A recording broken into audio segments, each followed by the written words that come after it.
নমস্কাৰ সপ্তৰ্ষি maths YouTube চেনেলটোলৈ স্বাগতম জনাই আমি আৰম্ভ কৰিব লৈছোঁ অন্যটি মেথছ আৰু এই মেথছটো আহিছিলে ADR 2022 গ্ৰেড 3 5 নম্বৰ পেপাৰ কি দিয়া আছে যদি A B আৰু C ৰ গড় বয়স 22 বছৰ B আৰু C ৰ গড় বয়স 25 বছৰ তেন্তে 9 বছৰ পিছত A বয়স হ'ব কিমান ইয়াৰ শুদ্ধ উত্তৰ হৈছে 25 শুদ্ধ উত্তৰ 25 খালি কথা হ'লে আমি ইয়াক কেনেদৰে পাইছোঁ আমি তাক চাম এতিয়া আপোনালোকে ভিডিওটো ভালদৰে মন দি চাব এতিয়া সব পোনপ্ৰথমে আমাৰ কি দিয়া আছে A B C এই তিনিজনৰে গড় বয়স 22 বছৰ গড় বয়স দেই অৰ্থাৎ এলোকৰ মাজত বয়সটো যদি আমি সমানে ভগাই দিওঁ তেতিয়া 22 বছৰকৈ পৰিছিলে গতিকে ইয়াত এটা কথা স্পষ্ট হৈ পৰিলে যে তিনিজনৰ যদি আমি মুঠ বয়স কিমান আছিল চাওঁ 66 ঠিক আছে আকৌ মন কৰক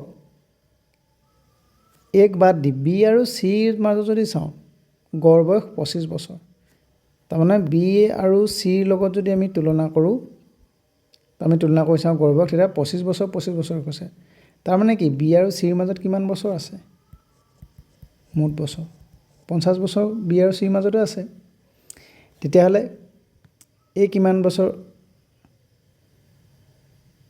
লৈছে অধিকাৰ কৰি আছে একদম সহজ কথা B আৰু C মাজত হ'ল 50 বছৰ এৰ কিমান হ'ব এৰ 16 বছৰ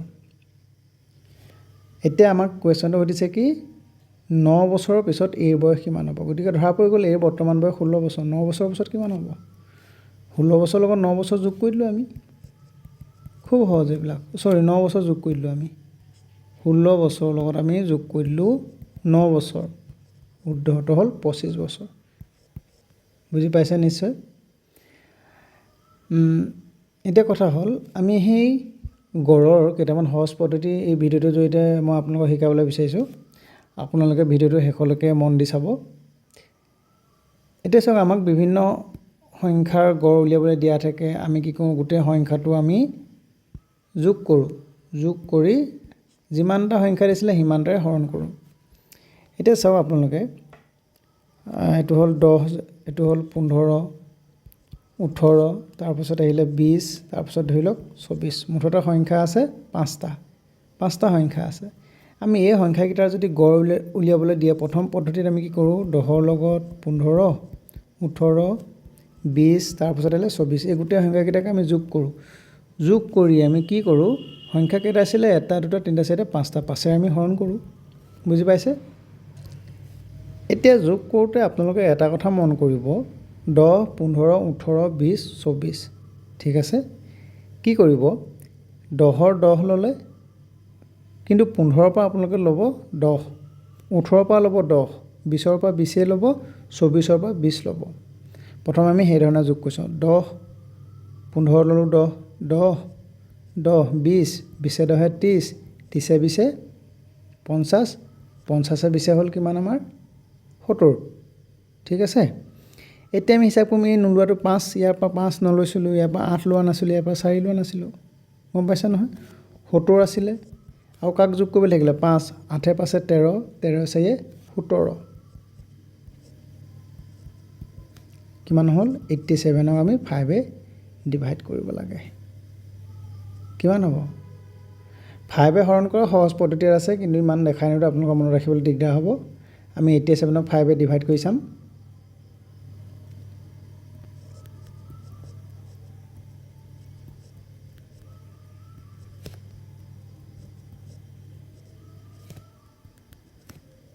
(17.4) গম পাইছে নিশ্চয় গড় মানে কি আমি গোটেই সংখ্যাকেইটাক যদি আমি সমান কৰি দিওঁ সকলোৱে মানটো সমান কৰি দিওঁ তেতিয়া সকলোৱে মানটো সমান কৰিলে কিমান হ'ব 17.4 17.4 17.4 সেইটো হৈছে আমাৰ আমি শিকি অহা পদ্ধতিটো এতিয়া মই আপোনালোকক এটা পদ্ধতি শিকাবলৈ বিচাৰিম য'ত নেকি আমি এই গোটেই সংখ্যাকেইটা যোগ কৰাৰ পাছত পাছে হৰণ কৰা তাৰপিছত 87 পাইছোঁ 5 হৰণ কৰিছোঁ অকণমান সময় লাগিছে কিন্তু একেবাৰে সহজ পদ্ধতিত কৰিম মই কি কৰিম ধৰি লওক এইটো মই মোহাই দিছোঁ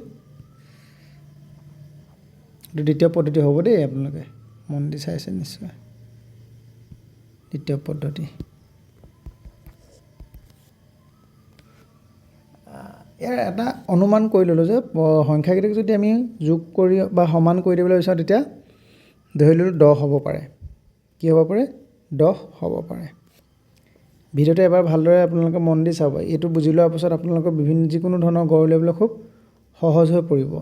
এতিয়া চাব, আমি কি ক'লোঁ 10 যদি ভাবি লওঁ গড় বুলি, তেতিয়া ইয়াত অতিৰিক্তভাৱে 0 থাকিব। ইয়াত অতিৰিক্তভাৱে কিমান থাকিব?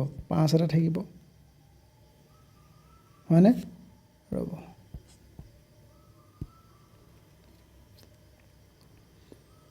আমি চবকে 10 উঠাই দিলোঁ। ইয়াত 10 দিলোঁ, অতিৰিক্তভাৱে 5 এটা থাকিলে, ইয়াৰ 10, ইয়াৰ অতিৰিক্তভাৱে 8 থাকিলে, ইয়াৰ 10 থাকিলে, ইয়াৰ 10, ইয়াৰ থাকিলে 14।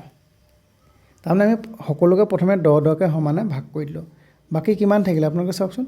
বাকী ভাগ কৰিবলৈ থাকিলে এইকেইটাত নাথাকিলে জানো? ইহঁতক ভাগ কৰি দিবলৈ বাকী থাকিলে, হয়নে? সেইকাৰণে এতিয়া আমি কি কৰিব পাৰোঁ, আমি কি কৰিম, 10টোতো অলৰেডি দিলোঁৱেই, 10 আৰু দিবলৈ কিমান বাকী থাকিলে? 5 থাকিলে, 8 থাকিলে, 10 থাকিলে, 14 থাকিলে। 5 8 13, 13 10 23, 23 14 কিমান হ'ব? 37। 37ক আমি 5ৰে হৰণ কৰিলোঁ। গতিকে 37ক যদি 5ৰে হৰণ কৰোঁ কিমান হ'ব?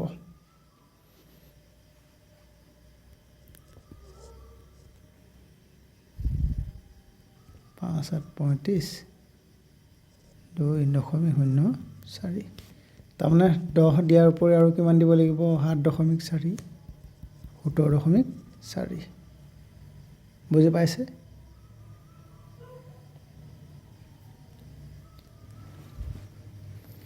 এই ক্ষেত্ৰত খালি কি কৰিব লাগিব, আমি অনুমানটো কৰিব পাৰিব লাগিব যে কোনটো সংখ্যাৰ ওচৰে পাজৰে গড়টো ওলাব। মানে আমি সংখ্যাখিনি দেখি সেইটো আমি অনুমান কৰিব পাৰিব লাগিব।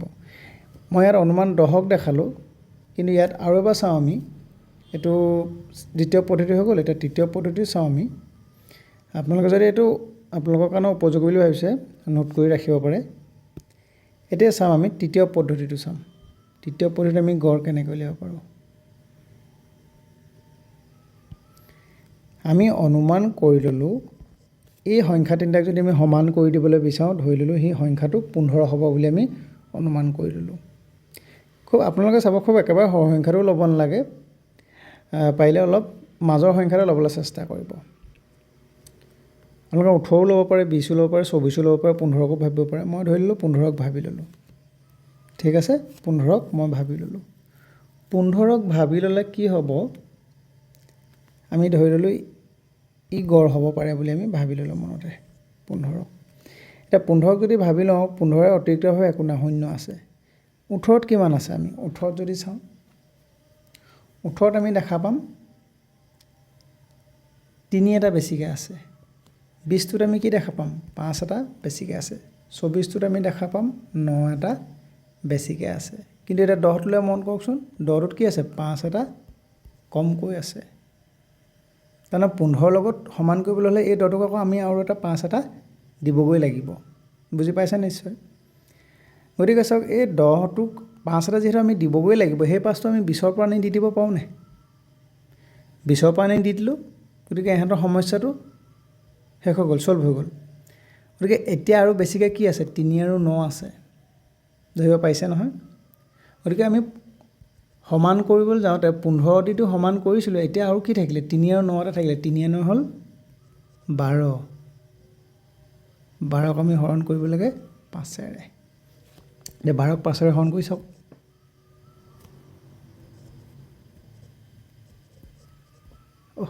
এইফালে হ'ল 4।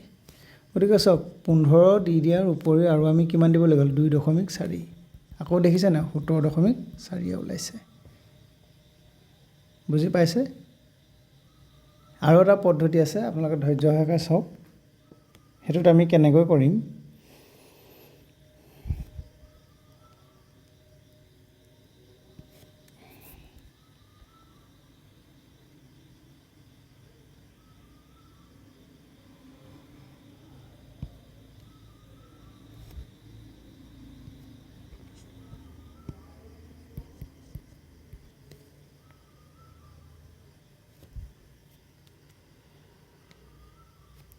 এইটো 4 নম্বৰ বুলি ধৰিছোঁ। ধৰি ল'লোঁ আমি 18টো গড় হ'ব পাৰে, গড়ৰ মানৰ ওচৰত হ'ব পাৰে 18।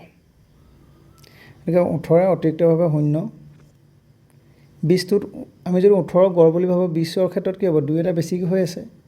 24ত 6 এটা বেছি হৈ আছে।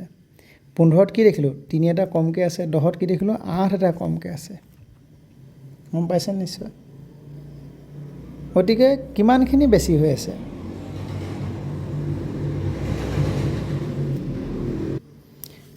এতিয়া আমি যদি চাওঁ, গড় আমি 18 বুলি ধৰিলোঁ আৰু বেছি কিমান হৈছে? বেছি কিমান হৈছে চালোঁ, ইয়াত -8, ইয়াত -3, 0টো নালাগে, এইফালে 2 আৰু এইফালে 6।